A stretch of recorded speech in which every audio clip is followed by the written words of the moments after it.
Bibili ako ng ganito na tap.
So, okay guys, tapos na tayong mag-moisturize na ating face. Ang gagamitin natin sa face natin itong from Korea na pinadala sa akin nung nag-order ako ng basta item doon. So, it's a collagen whitening tone up sunscreen.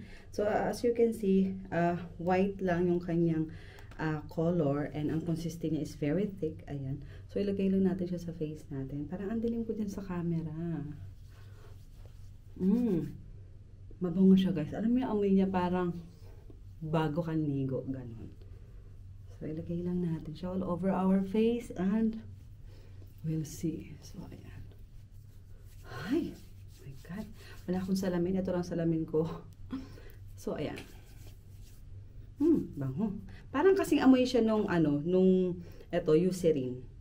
Konti. May konti siyang similarity. So, ito kasi paubos na. So, ayan, medyo maliwanag dito. So, ayan yung face ko after applying the cream. Yung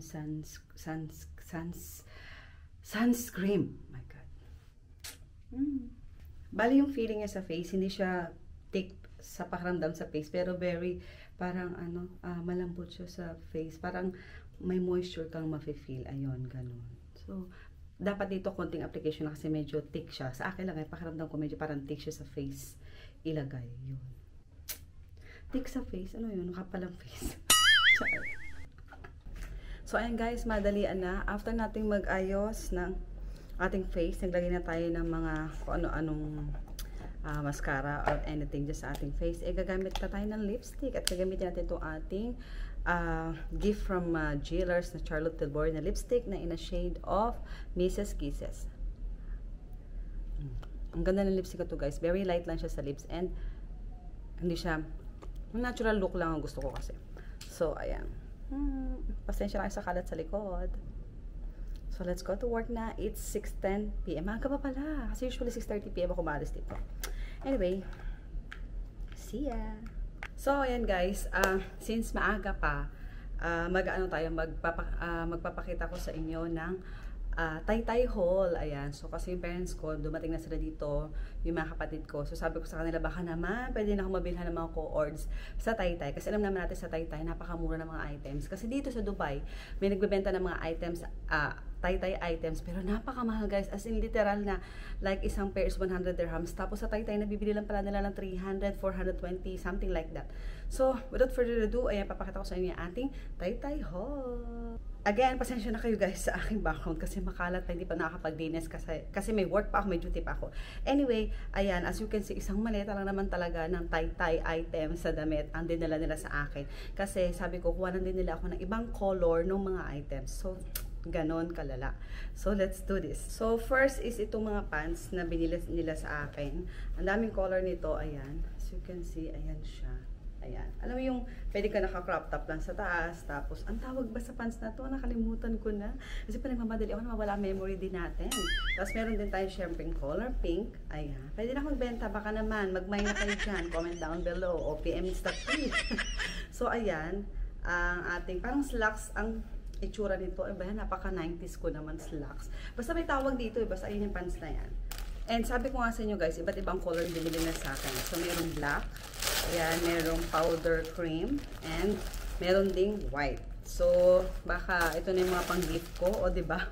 Matipid si Ninang, pero wag ka, nagbayad tayo ng ticket sa airlines para makapunta ang Taytay items dito, charis. So, ayan ang kanyang mga color. And yung mga top naman, ayan, ganito. Iba-ibang color din niya. May gray, may green, and may blue, and of course, may white. So, papakita ko sa inyo yung color nitong gray. So, ganito yung tsura niya. Ayan, ganyan. Bagay siya doon sa kanina mga pants. Or pwede ito sa mga shorts or anything. Ayan. So, mga pang top ito. At ito na nga yung mga cords ko. So, ito may blue. Ayan. Tapos, ang pants niya, ganyan din ang design. So, kung may papakita ko dyan sa picture sa inyo, itatry ko. And ito yung pink niya. Ayan, may pink tayo. Tapos, ito naman yung yellow na cords na parang sando. Parang spaghetti strap. Yung taas. Ayan. Tapos, meron siyang kasamang pants. So, ayan. Bagay ito pa naka-rubber shoes na white, mga ganun ang peg. Tapos, dito naman sa isa, ito cute to, as in, pink. Yan, pink na, parang pants siya sa likod. Pants naman talaga siya, pero sa harapan niya, parang may pagka-skirt. Sa skirt ang design sa harap, ganyan. Tapos, yung kanyang top is ganito. Oh, diba ang cute? Ang dami nating OOTD ngayon. Pero I doubt, yung iba dito parang maskip sa akin. Either maskip sa bewang or sa ating ganon. So, hindi natin alam. Either ibenta ko na to, PM na ako, email na. Yours na. O, ipang regalo natin, diba? Charis. Tapos yung kapatid ko, natawa ko sa kanya kasi siguro feeling niya payat na ako, sexy na ako to the highest level after ko mga anak. Binila niya ako ng ganito, mga top. Bagay nga naman to dun sa slacks kanina ng mga damit ko. Ayan. So, ang iksi as in, oh my God, how I wish bumalik ako sa weight ko. Pero kailangan ko pa mag-lose ng 4 kilos para maka-aura tayo ng ganire. Diyos ko. So, ayan, oh my God. Diyos ko, parang, lakas maka-sexy pero, ayun na. Anyway, thank you sa family ko, sa daddy ko, sa parents ko, sa mga kapatid ko, sa pag-aabala nila pumunta ng Taytay. Oh my God. Actually, marami pa siya, guys. Hindi ko na mahalungkot sa loob. Basta, more on cords lang talaga siya. Tapos, iba't ibang colors, sa mga pants, top, ganon. So, ayan. So, thanks for watching. And sana nag-enjoy kayo sa vlog natin ngayon. And, I'll see you. Parang 3 more days to go. Tapos na ating vlogmas. Maraming salamat sa pagsubaybay.